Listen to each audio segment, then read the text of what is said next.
நல்ல சமாரியன் இயேசு என்னை தேடி வந்தாரே.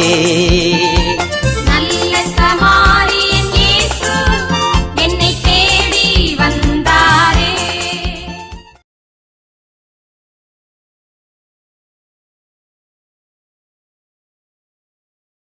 கிறிஸ்துவுக்கு பிரியமானவர்களே, வாரம் ஒரு குறிஞ்சிய தலைப்பிலே இந்த நாளுமாக மீண்டும் உங்களை சந்திப்பதிலே மிகுந்த மகிழ்ச்சி அடைகிறேன். இந்த நாளுமாக நாய்க்குட்டி என்று ஏன் இயேசு அழைத்தார், நாய்க்குட்டி என்று ஏன் இயேசு அழைத்தார் என்ற தலைப்பிலே நாம் தியானிக்க இருக்கிறோம்.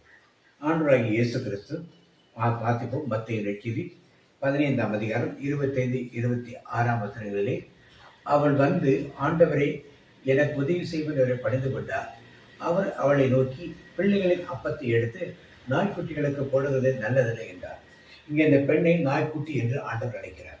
இன்றைக்கு உங்களையும் என்னையும் யாராவது இப்படிப்பட்ட ஒரு வார்த்தை சொன்னால் நமக்கு என்ன கோபம் கண்டிப்பாக வரும், அவர்கள் மேல் எரிச்சல் வரும், கண்டிப்பாக ஒரு சண்டை போடுவோம். ஆனால் இந்த பெண்மணி இயேசு கிறிஸ்துவிலே ஒரு பெரிய ஒரு இஷ்யூக்காக வந்திருக்கும் பொழுது ஆண்டவர் நாய்க்குட்டி என்ற வார்த்தையை பயன்படுத்துகிறார். ஆனால் அவள் கோபப்படவில்லை, அவள் இன்னும் விசனப்படவும் இல்லை, வெறுப்படையவும் இல்லை. ஏன் இப்படி ஒரு நிகழ்ச்சி நடந்தது, ஆண்டவர் சொன்னது சரிதானா, அவளை நாய்க்குட்டி என்று சொன்னது சரிதானா என்பதை பற்றி பல விவாதங்கள் இருக்கின்றன. நாம் என்ன நினைப்போம், ஆண்டவர் இப்படியெல்லாம் சொல்லியிருக்கக்கூடாது, அவள் உதவி கேட்டு தானே வந்தார், ஒரு அற்புதம் வேண்டும் என்று தானே வந்தார், ஒரு விடுதலை வேண்டும் என்று தானே வந்தார், அவளுக்கு ஏன் இப்படிப்பட்ட ஒரு பதிலை ஆண்டவர் சொல்ல வேண்டும் என்று ஆண்டவர் இப்படிலாம் பேசலாமா, இயேசு கிறிஸ்து இப்படிலாம் பேசலாமா என்று நமக்குள் ஒரு சிந்தனைகளை, அந்த சிந்தனைகளெல்லாம் வெளியே எடுத்து போடுவதற்காகத்தான் இன்றைக்கு நாம் இந்த வசனங்களை நாம் தியானிக்கிறோம். நாம் பார்க்கிறோம் மத்தேயு 7ஆம் அதிகாரம் 6ஆம் வசனத்திலே, பரிசுத்தமானதனை நாய்களுக்கு போடாதீர்கள் என்று வார்த்தை வருது. அப்படியானால் என்ன அர்த்தம்? கிரேக்க மொழியிலே கொனோ என்றால் நாய் என்று அர்த்தம். அந்த நாய் தெரு நாய், அருவருப்பான நாய், குப்பை மேடுகளில் திரிகின்ற நாய், அசுத்தங்களை தின்கின்ற நாய் என்று கிரேக்க மொழியில் அர்த்தம். இந்த அர்த்தத்தை தான் மத்தேயு 7ஆம் அதிகாரத்திலே பரிசுத்தமானதை நாய்களுக்கு முன் போடாதீர்கள் என்ற நாய் என்ற வார்த்தை பதம் அர்த்தம் உள்ளது. அதே மாதிரி திருவெளிப்பாடு 22:15ஆம் வசனத்திலே நாம் வார்த்தைக்கு பார்க்கிறோம், நாய்களும் சூனியக்காரரும் விபச்சாரரும் கொலைபாதகரும் விக்கிராராதனைக்காரரும் பொய்யை விரும்பி அதனை செய்ய யாரும் புறமே இருப்பார். இங்கே நாய் என்ற வார்த்தை புது மொழிபெயர்ப்பில் கொடுக்கப்படவில்லை.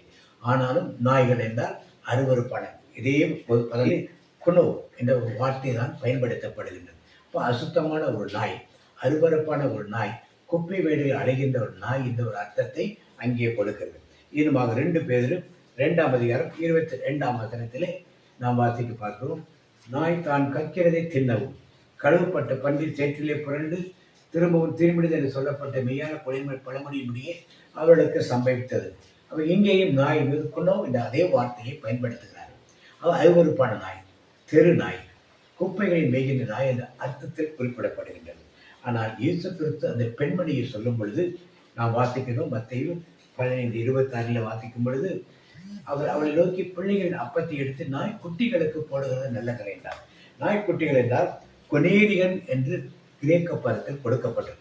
கிரேக்க பதம் என்றால் நாய்க்குட்டி, செல்ல நாய், வளர்ப்பு நாய் என்ற அர்த்தத்தை கிரேக்க பதம் கொடுக்கிறது.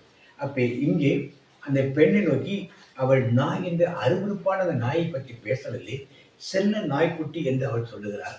அதற்கு அவள் கோபப்படவே இல்லை. அவள் அடுத்த வசனத்தை சொல்லுகிறார், அதற்கு அவள் மெய்தான் ஆண்டவரே, ஆகிலும் நாய்க்குட்டிகள் தங்கள் எஜமான்கள் மேய்சிலிருந்து விழும் துருக்கிகளை தின்னுமே என்கிறார். அப்போ அவள் கோபப்படவே இல்லை.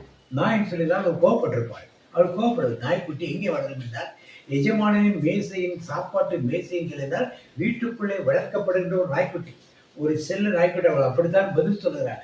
ஆமாம் ஆண்டவரே, நாய்க்குட்டிகள் எஜமானின் சாப்பாட்டு மேசிலிருந்து விடும் துணிக்கைகளை தின்னுமே என்கிறார். முதலில் பிள்ளைகள் சாப்பிட்டுட்டோம், அப்புறம் நாய்க்குட்டியை பற்றி பார்க்கலாம்னு சொன்னார் ஆண்டவர். நல்ல கரெக்ட் தான். ஆனால் இந்த நாய்க்குட்டி எங்கே இருக்குது? எஜமானின் வீட்டு சாப்பாட்டு அறையில் அவர்கள் சாப்பிடும் மேசையின் கீழே இந்த நாய்க்குட்டிகள் நின்று கொண்டிருக்கின்றன. அவள் தன்னை அப்படிப்பட்ட ஒரு செல்ல நாயாக, செல்ல பிராணியாக தன்னை ஆண்டவர் அழைத்தார் என்பதை அறிந்து அவள் மகிழ்ச்சியோடு அந்த வார்த்தையை என்று சொல்லுகிறாள்.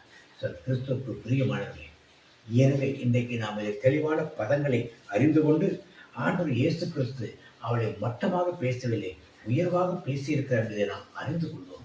ஒரு சில வீடுகளில் நாய்களை வளர்ப்பதை பார்த்திருக்கிறோம். படுக்கையில் கூட அது வந்து படுத்திருக்கும்.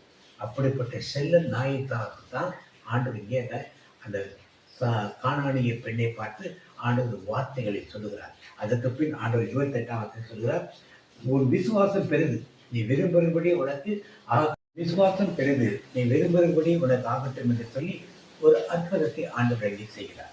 அதற்கு நடுவிலே அதற்கு பின் ஆண்டவர் சொல்லுவது வார்த்தை 24ஆம் வசனத்திலே, காணாமற் போன இஸ்ரவேலின் ஆடுகளை தேடித்தான் நான் வந்தேன் என்று சொன்னார். ஆடுகள் எங்கே இருக்கும்? வீட்டுக்குள்ளே இருக்காது, வீட்டுக்கு வெளியே இருக்கும், மந்தையில் இருக்கும், அல்லது வயல்வெளியில் இருக்கும், அல்லது காடுகளில் இருக்கும். அசுத்தமான இடங்களில் சுற்றி தெரியும் காணாமல் போன ஆடுகளை பற்றி ஆண்டவர். இந்த ஆடுகள் இஸ்ரவேல் மக்களாக இருக்கிறார். ஆனால் கொலையிடத்தாகிய கானானிய பெண் செல்ல பிராணி என்று ஆண்டவர் நினைக்கிறார். இப்பொழுது நாம் அறிந்து கொள்வோமா? இஸ்ரவேல் மக்களை ஆடுகள் என்று அழைத்தார். ஆடுகள் எங்கே இருக்குது? வீட்டுக்குள்ளே இருக்கார். சாப்பாட்டு இலைக்கெல்லாம் வராது, படுக்கைக்கெல்லாம் வராது. ஆனால் செல்ல பிராணி அது வரைக்கும் வரும். அவரைத்தான் நாய்க்குட்டி என்று ஆண்டவர் அழைத்தார்.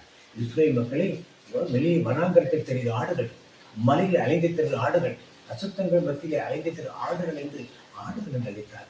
எனவே கிறிஸ்துவுக்கு பிரியமானே ஆண்டவர் எப்படி அழைக்கிறார் என்பதை சத்தியத்தின் வேதத்தின் மூலமாக நாம் அறிந்து அந்த மகிழ்ச்சியில் நாம் ஆண்டவரோடு இருப்போம். அந்த கானானிய பெண் இருந்து போல் இருக்கும் பொழுது நமக்கு மகிழ்ச்சியும் அற்புதமும் அதிசயம் நடக்கும். நீங்கள் அடுத்த வாரம் ஒரு குறிஞ்சிகளை சந்திப்போம். இயேசுக்கு புகழ், இயேசுக்கு நன்றி.